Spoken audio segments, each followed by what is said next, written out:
نے بتا رہا تھا کہ یہ مہمان ہے ہمارے لیے. مہمان چاہے مہمان کسی بھی شکل میں ہو، مہمان فقیر کی شکل میں آئے تو وہ مہمان ہے، مہمان فرشتے کی شکل میں آئے تو وہ مہمان ہے، مہمان جنات کی شکل میں آئے تو وہ مہمان ہے.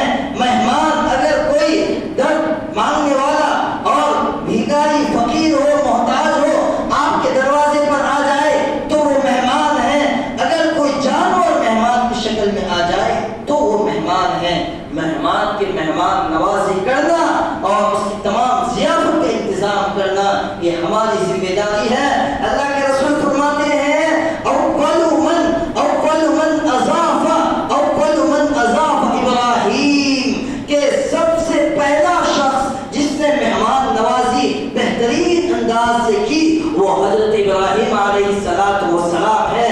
حدیث کے اندر کتابوں میں آتا ہے کہ حضرت ابراہیم علیہ السلام اس وقت تک اپنے لقمے کو منہ میں نہیں ڈالتے تھے جب تک ان کے گھر میں کوئی مہمان نہیں آتا تھا. اگر مہمان نہیں ملتا بازار میں جاتے، گھروں میں جاتے، مہمانوں کو پکڑ کر لاتے اور ان کی مہمان نوازی کرتے. یہ حضرت ابراہیم علیہ السلام کی عادت اور ان کی یہ صفت تھی.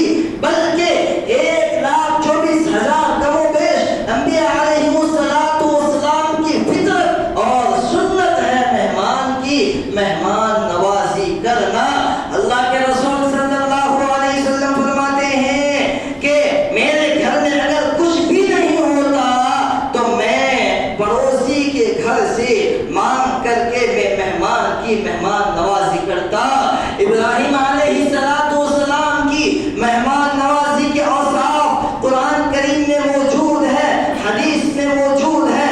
لیکن میرے محبوب کبریا صلی اللہ علیہ وسلم فرماتے ہیں میری عادت یہ ہے ابراہیم کے پاس تھا تو وہ مہمان کی مہمان نوازی کرتا، میرے پاس نہیں ہوتا تو میں مانگ کر مہمان کی مہمان نوازی کرتا.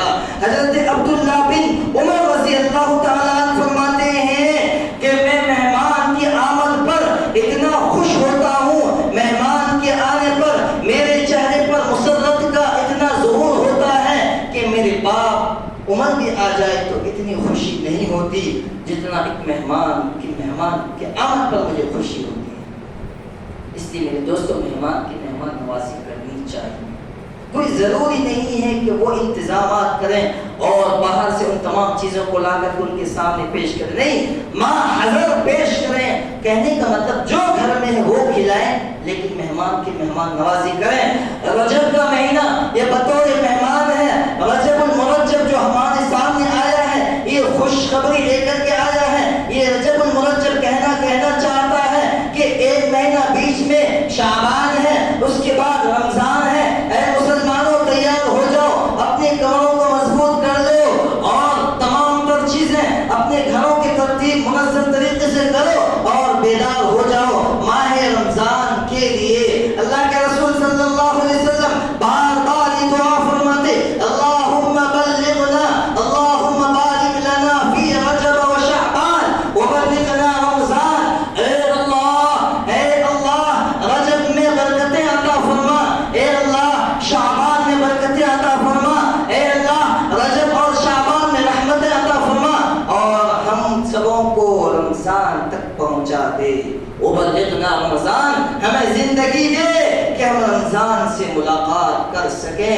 ہمیں زندگی دے، ہماری حیات کو لمبی کر دے کہ ہم رمضان تک پہنچ جائیں. اس میں میرے دوستو رمضان یہ رجب المرجب سمجھیں، اس مہینے کو بدعت نہ سمجھیں، اس مہینے کو بدعت نہ بنائیں. میں مخاطب ہوں ان تمام لوگوں سے جو اس مہینے کو بدعت شمار کرتے ہیں، اس مہینے کو نحوست سمجھتے ہیں اور کہتے ہیں کہ رجب کے مہینے میں نکاح شادی کی تقریب جائز نہیں ہے، جو اس کہتے ہیں کہ رجب کے مہینے میں سفر کرنا جائز نہیں ہے، جو کہتے ہیں کہ رمضان کے مہینے میں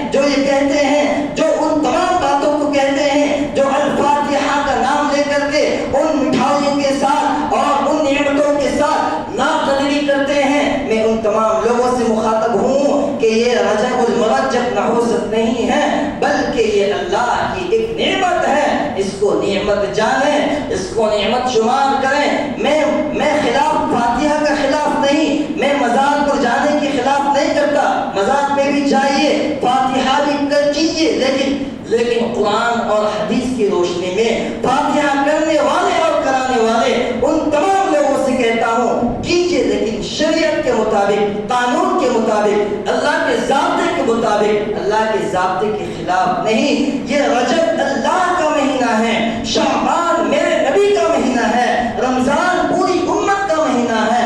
اللہ کے رسول صلی اللہ علیہ وسلم فرماتے ہیں رجب کو غضب مت بناؤ، رجب کو نحوست مت بناؤ، رجب کو اللہ کا مہینہ سمجھ کر کے اس میں عبادت کرو۔ آپ جانتے ہیں جب اللہ کی طرف یہ مہینہ نسبت کر چکا تو اس مہینے میں اگر عبادتوں کا ثواب بڑھا دیا جاتا ہے تو گناہوں کی سزا بھی بڑھا دی جاتی ہے، گناہوں کی بھی سزا بڑھا دی جاتی ہے۔ بدعت، میرے پاس ٹائم نہیں ہے میرے دوستو، بدعت یہ سنت کے خلاف ہے، بدعت سنت کے خلاف ہے، بدعت سنتوں کو دفن کرنے والی چیز ہے۔ جو بدعت کے کام کرتے ہیں حضرت امام شافعی فرماتے ہیں اگر بدعتی سلام کرے تو سلام کا جواب مت دو۔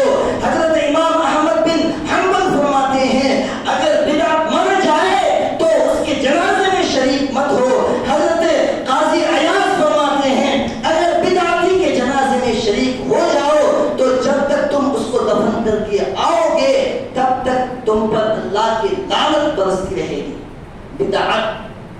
بدعت دین سمجھ کر کوئی نئی چیز کا پیدا کر کے اس کو کرنا، اس کو بدعت کہا جاتا ہے۔